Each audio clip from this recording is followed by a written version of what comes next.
And welcome to the Core Connection. I'm Mira Rubin here with you on Enlightened World Network. And today's topic is wholeness, and the fact that that means embracing those parts of ourselves that we may feel guilt or shame or regret around. It means embracing and metabolizing all of ourselves within the totality of our being. So it should be a fun conversation. And before we get started, let's take a minute or two to get present. Let's take a deep breath in through your nose and hold it. And imagine clean, crisp oxygen flooding your lungs, flowing into your bloodstream, nourishing all your cells and your organs, bringing vital life energy to your body and being. And as you exhale any tension, stress, negativity, fatigue. And now let's take another deep breath in through your nose and hold it. This time, imagine brilliant, bright light lighting you up from the inside out, illuminating, electrifying, and energizing all your cells, all your molecules, your electrons, creating a brilliant beam of light and energy from your heart out into the world. And as you exhale any remaining tension, stress, negativity, fatigue. And now let's press our palms together. Vigorously rub your hands together to feel the friction, the temperature, the pressure, the motion, the tickling and tingling when you stop. And allow all those sensations to bring you present right here, right now, into this remarkable physical form that enables us to experience life. Welcome, welcome, welcome. Good morning, Rosalind. Happy Friday to you and to everybody else who's joining us. Great to have you here with us this morning. So we're talking about wholeness.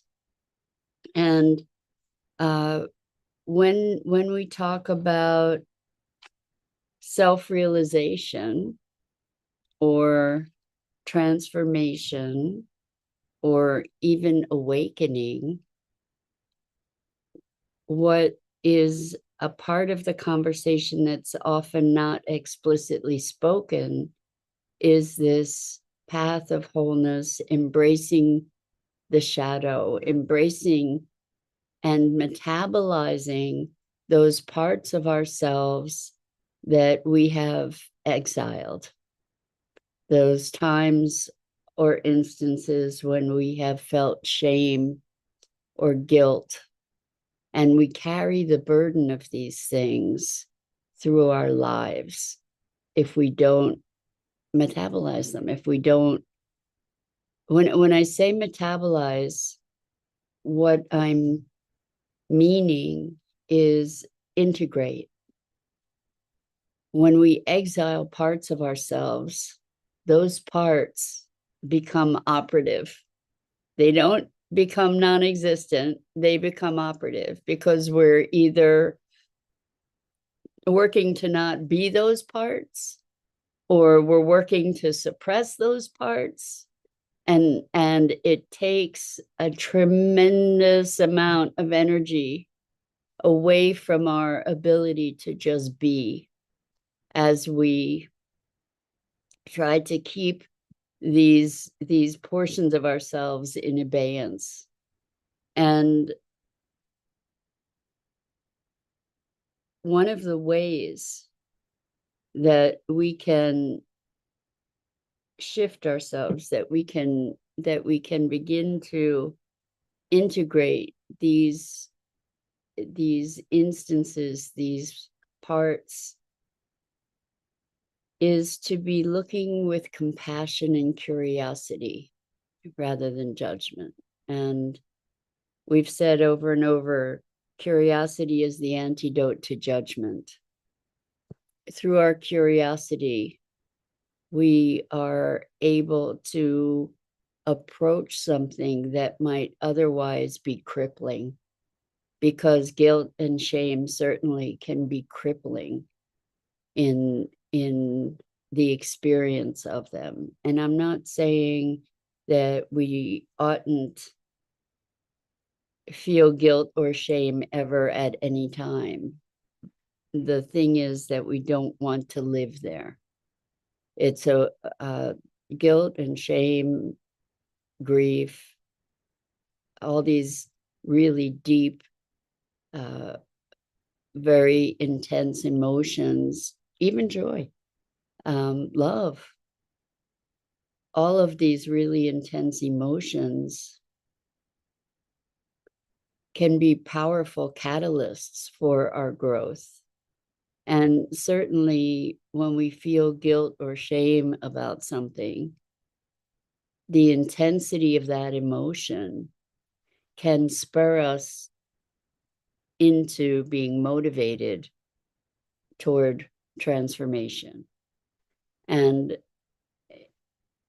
as we understand more deeply the mechanics of what happened, how it happened, why it might have happened in terms of programming, lack of consciousness, in personal wounds. Oftentimes, it is because we are wounded that we wound others.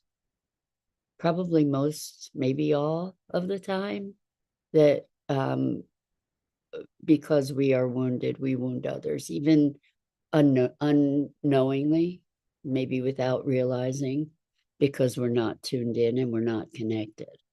And so this notion of wholeness is kind of a reconciliation of the parts of ourselves that we have exiled or denied or buried or otherwise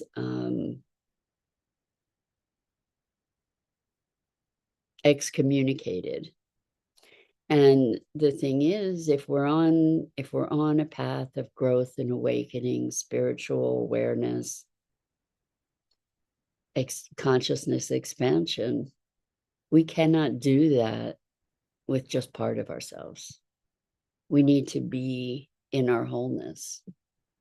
And cultivating that wholeness is part of our life's journey. It's not that it's an easy thing, because there are things that we do, things that we say, behaviors that we've had,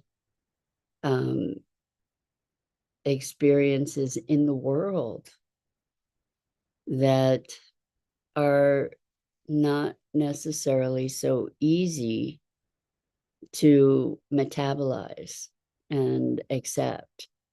So I love this. Rosalind says the opposite of wholesome looks like I am separated, not connected. Exactly. And the thing is that we are so normalized to separation everywhere, where we're othering other people, we're othering ourselves on a very consistent basis. We're taught to do that.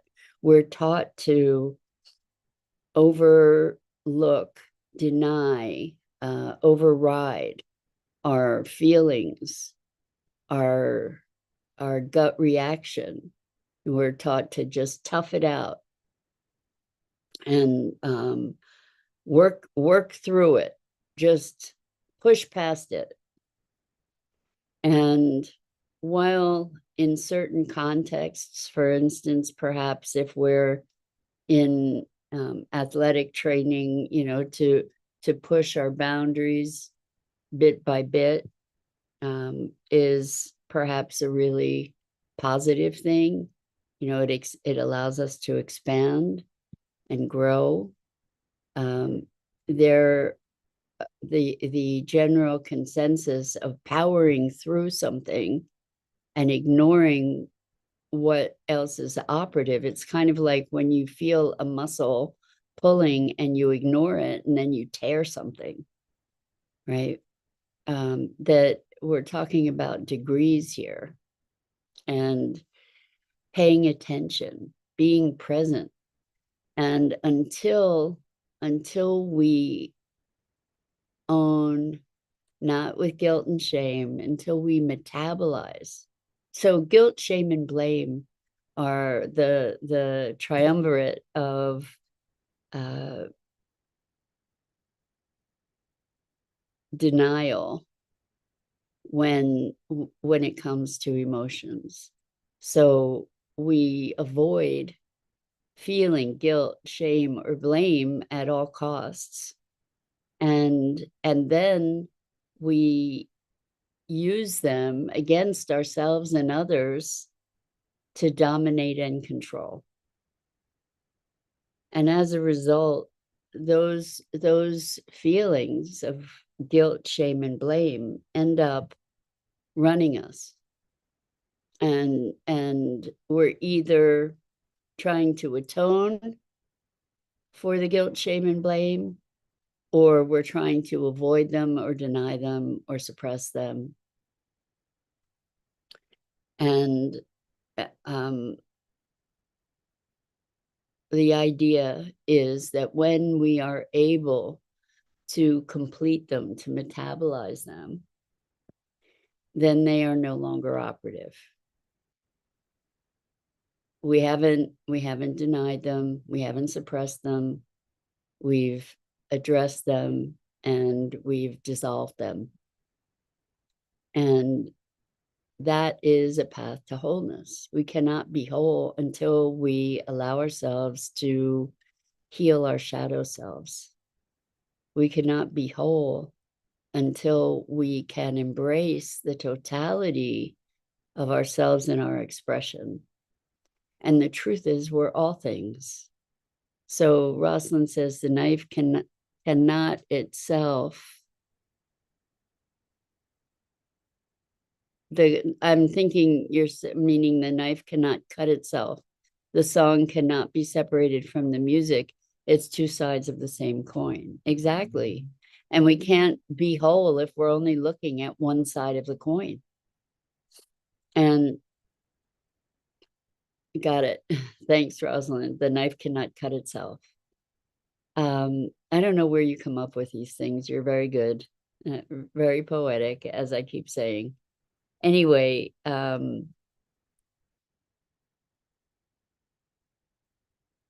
our culture, we've been enculturated to this culture of separation, to othering, to putting other people down or raising them onto a pedestal, to feeling ourselves separate, to feeling jealousies, comparisons. These are all things that are part of our existing paradigm. It was really interesting. I had a meeting yesterday that was very profound, talking about all these distinctions of wholeness, really, and what that means in terms of self-acceptance. So one of the people was talking about letting go and how frightening it was to let go. And I've said this a number of times too, but as Westerners, we're not acclimated really to letting go. We're more acquisitional. We're like holding on and we're accumulating, right? So in terms of that predisposition, rather than letting go, the notion of expanding to include seems to be more readily accessible. Try it on and see if that feels true to you. But to expand to include our anger, expand to include our grief, our shame, our guilt, our joy, our love, our passions, expand to include all of that. And as we expand to include more and more and more, it becomes more and more apparent that we are no one of those things, that we are no thing, that we are a wholeness that encompasses the totality. And the thing is that we can also expand to include the space that we're in, the trees that we see or that we feel. We can expand to include other people as part of ourselves, as a reflection of ourselves. We can expand to include all of existence, because that is our nature. We are everything. And again, that's not like it's true. Try it on, check it out, see if that resonates for you. But there's more and more scientific indicators that say we are the creators of our experience. And collectively, individually, we are the creators of the world. And I am listening to an ebook that a client recommended. And let me see what it's called. It was very fun. Just let me check.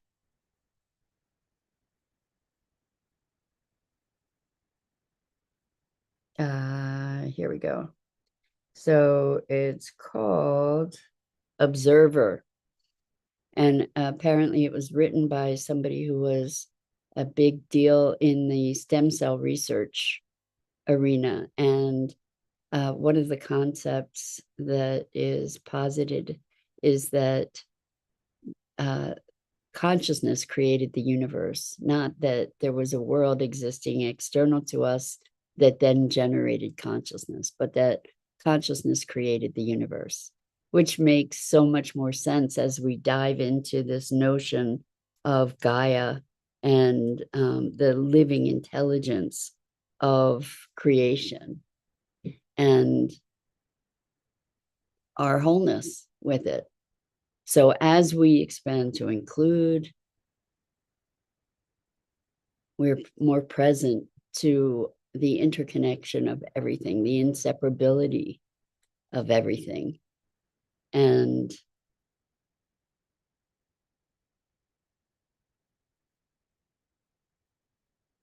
it's a transformative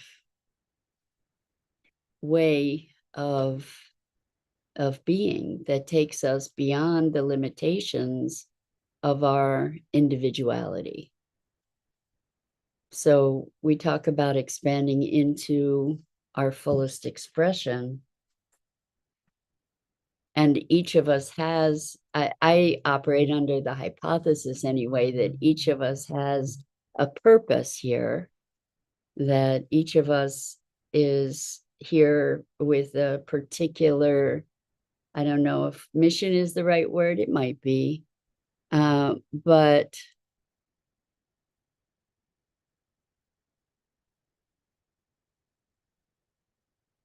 it's in expanding into that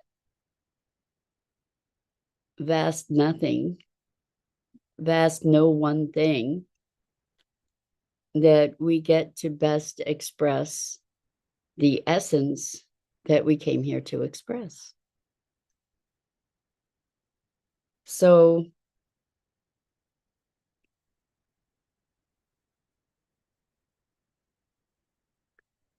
when we have guilt and shame and blame, what happens, what occurs alongside that typically is all kinds of judgment. And we tend to drive those emotions and those reactions even deeper and deeper. When we are able to be present to them, to understand, to bring compassion to that circumstance, curiosity and compassion are profoundly healing mechanisms to bring to pretty much any situation, if we can operate from the place of we're all doing the best we can do at any given moment. And that's a massive assumption. It's a massive assumption. But if we can muster the grace to hold that space for ourselves and for others, our interactions change.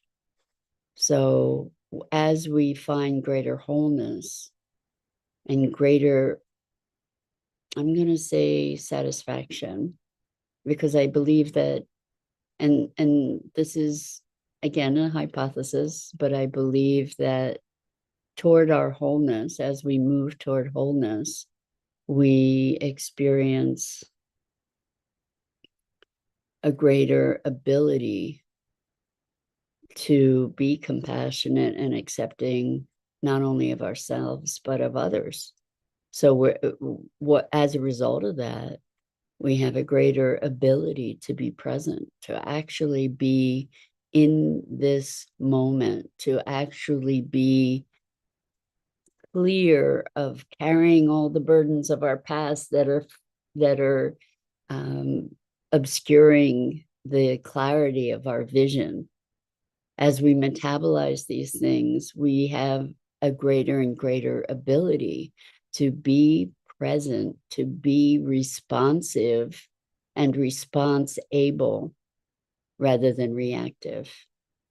And it transforms every interaction.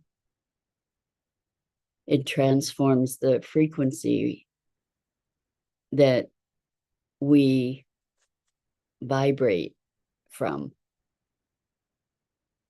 And as our frequency is transformed or elevated, we're emanating that into the world. And so as we approach greater wholeness with humility, right? This isn't about shame or blame or right or wrong. That's an old paradigm.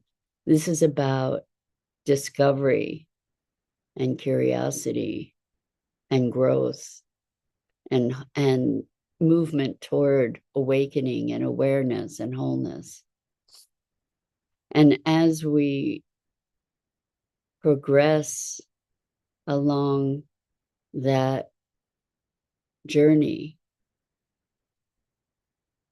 we get to just have a deeper and deeper appreciation for the wonder of life and how bizarre it is on so many fronts to be witnessing. I think that's actually a big, big part of it, is that we become more the witness of ourselves, the witness of life, the witness of life unfolding. There becomes a lesser attachment to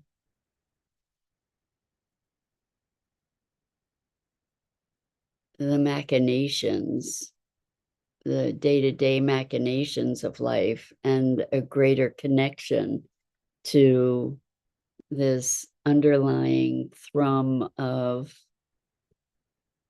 existence, this underlying frequency of perfection. That might be a really hard thing to connect to, but that underlies all of it. And that we make all this meaning around it. We make all kinds of stories. So with the guilt and the shame and the blame and the anger and the vengeance, and we make all kinds of stories to justify the feelings rather than just being present to them as energy. We are energy transmutation devices. We are energy filters, and there's an energetic feedback that is going on all the time, and we're generators. We're little energy transformers. And the interesting thing is that we can galvanize and direct our consciousness toward the transmutation of these energies if we recognize emotion is energy. So as we deny it, not only is it energy, but it has its intelligence, as do our bodies. That when an emotion is arising, it's a communication. It's a communication from another dimension of our being that is calling our attention to a circumstance. It's calling our awareness, it's calling our attention. And we have the opportunity. So as emotion arises, even though it may be painful, even though it might be explosive, it provides an opportunity to step back and say, wow, okay, I'm listening. What is it? What is it I need to learn? What is it I need to know? Oh, there's a wound here that's calling for healing. And being present to the sensations of that, being present to the emotion, recognizing it, acknowledging it, being present to it, allows us entree to the capability for metabolizing it, for healing that part of ourselves, for reclaiming that part of ourselves that perhaps we locked away in some deep, dark closet. And the thing is that our emotions have such intensity that we are often afraid of them, afraid that we'll get lost in them. And I've seen this over and over, and I remember it for myself, being afraid that I would get lost in my depression and I would never, ever come out. I used to have a fear of being committed for many years because I was trying to harness this volcano, and that can be crazy making, and also believing that there's no space for us as we are in the world. So we subvert things, which actually makes us feel crazier. Anyway, wholeness, the path to wholeness is a path of humility, perhaps. But more than that, I think it's a suspension of judgment of oneself. It's and an elevation of curiosity. So Rosalind says, as we move toward wholeness, I experience it when I notice my struggle being expressed by others, like a mirror. People I encounter are a reflection of me. Be the mirror that reflects the beauty. I love that, Rosalind. And it's true. Others are a reflection of us. So if people are being nasty, there's an opportunity to look at, well, wait, what's my vibe? What's going on? And it's not always all us, or maybe it is. I'm not certain, that the jury's out on that. But the world that we perceive is the world of our creation. And as we move toward greater wholeness, we may be seeing more of the truth. So with that, that's it for this morning. I'm Mira Rubin. This is the Core Connection, and I go live here each weekday morning at 9 a.m. Eastern on the Enlightened World Network Facebook page and YouTube channel.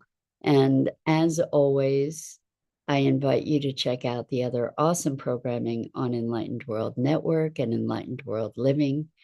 And I just want to say thank you again to you for the opportunity to have these musings together, to explore different ways of thinking and being, that and the nature of being in the world. So it's just such a gift and a privilege, and I'm so grateful. So until next time, so much